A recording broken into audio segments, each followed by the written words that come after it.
All right, this video is all about pulling shots. So welcome, impressive baristas, to the shot pulling video. Pulling espresso shots. We have this nice 1, 2, 3 chart above the espresso machine for you to reference. Please reference it on a regular basis. Everything about pulling a shot affects the quality of the espresso at the end. A quality looking shot has a really healthy middle crema, and the top crema, and then the bottom.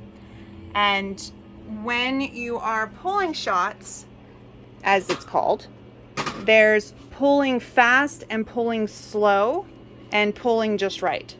So when the espresso goes in really fast and it goes in before 25 seconds minus 3 seconds and it's overflowing, then it's pulling fast. And we'll talk in a minute about how to fix that. When it starts pulling the shot and it barely gets up to halfway before the line and the buzzer is going off, that is a shot pulling too slow. And again, we'll talk about how to fix that. So the perfect shot has a really nice, like we said, 3 levels of espresso and crema, and everything that we do when it comes to the size of the grind, the timing of the shot, and how much espresso goes in the portafilter will affect the final product, and that's what we're going to go through right now. So we will do a live shot here. Thank you. Okay, so we'll start with getting the espresso grounds in the portafilter. And it should just be 3 clicks, 1, 2, 3, if this is full, but that's not quite enough. But do keep an eye on it when you're filling up it, because we don't want to overflow, and we want to touch this the least amount that we have to. All right, so I just kind of get it in the rest of the way, and I cleared off the top with my finger, give it just a little bit of a tap just to even it out, the surface, and then put it in the automatic tamper. Now, one really important aspect is we want a perfectly flat surface on this is called the puck. So we want a perfectly flat surface on top of the puck.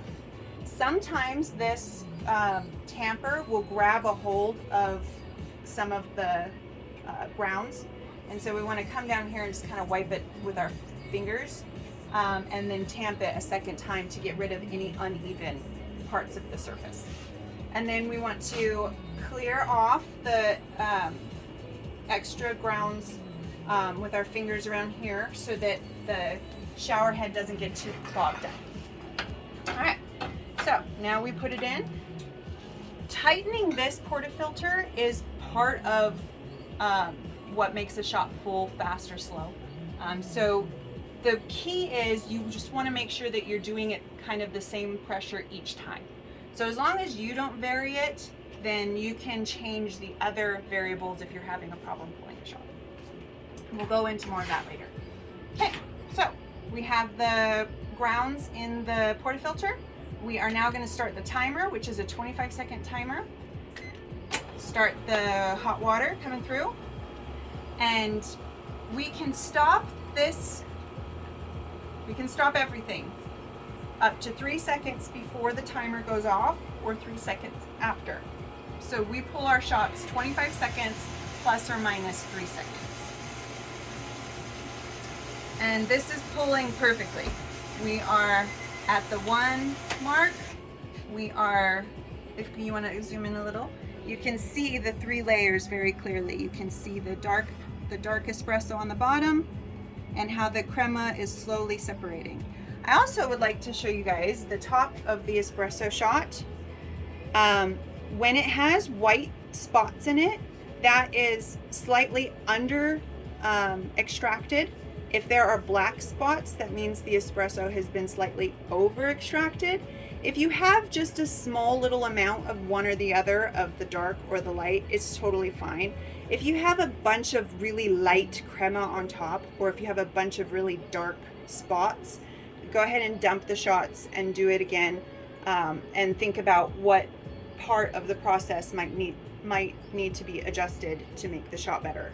Typically, an over processed, over extracted shot will be shots that are like teeny tiny like this, because it's really trying, and you're really trying, and maybe you're letting it go past the 28 seconds and you have all of the little dark spots on top.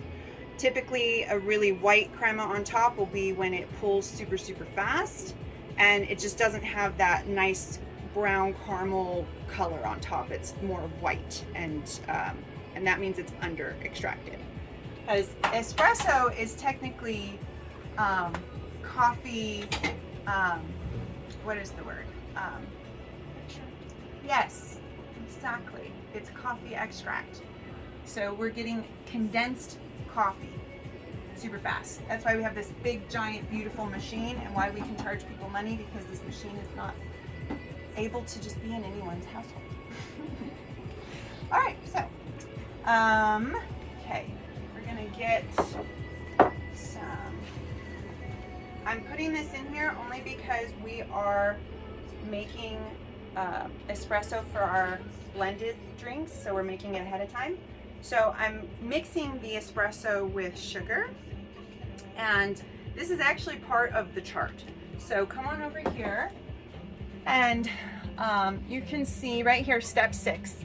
To preserve the crema, pour the shots into flavor, which is syrup, sugar, milk, or water as soon as possible. So the crema in espresso is the oils and fats of the coffee.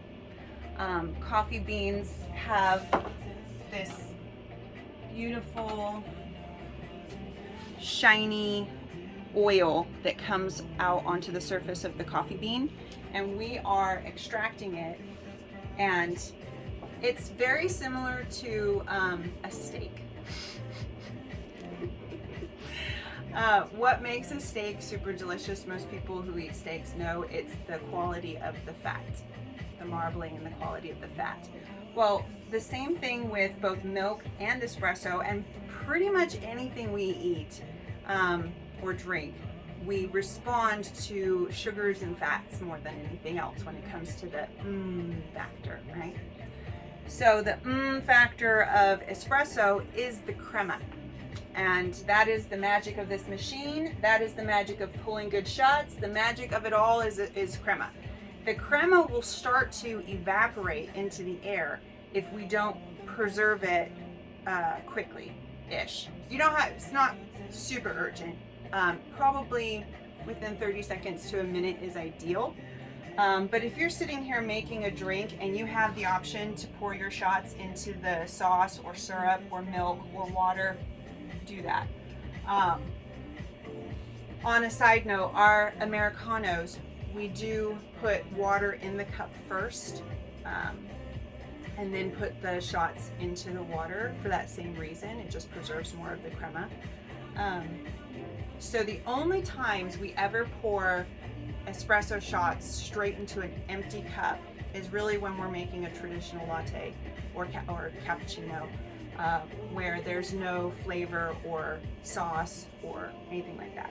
So any other time you're pouring the shots into sugar or in a, basically we pour most of our shots, even for iced drinks, into the sugar.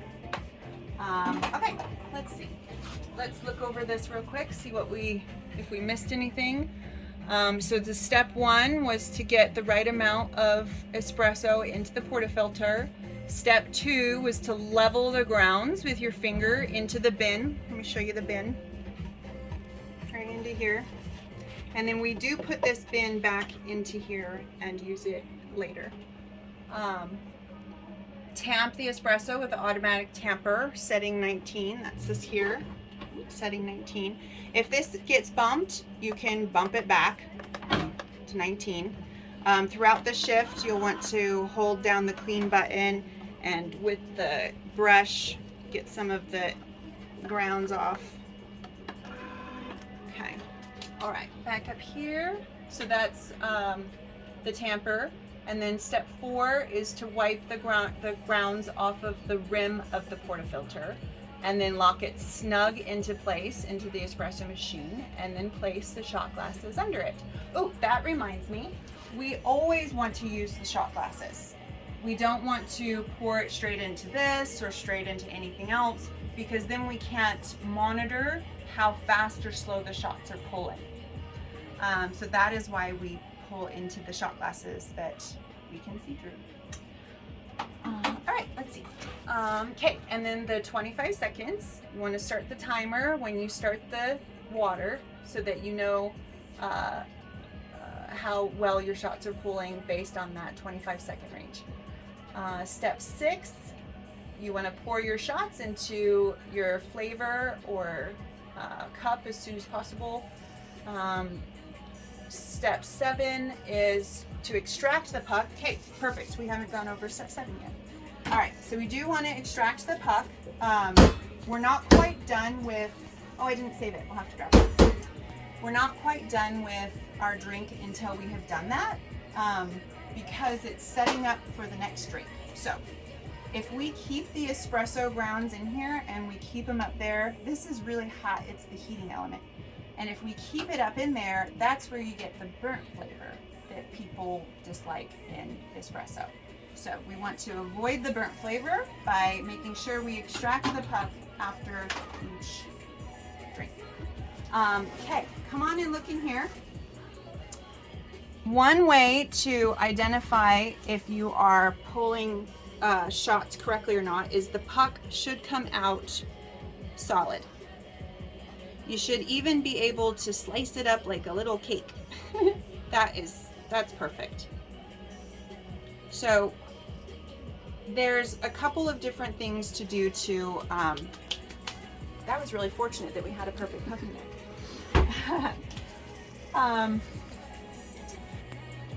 Okay, I will talk about diagnosing shots in a minute. Let's make sure we have everything covered here.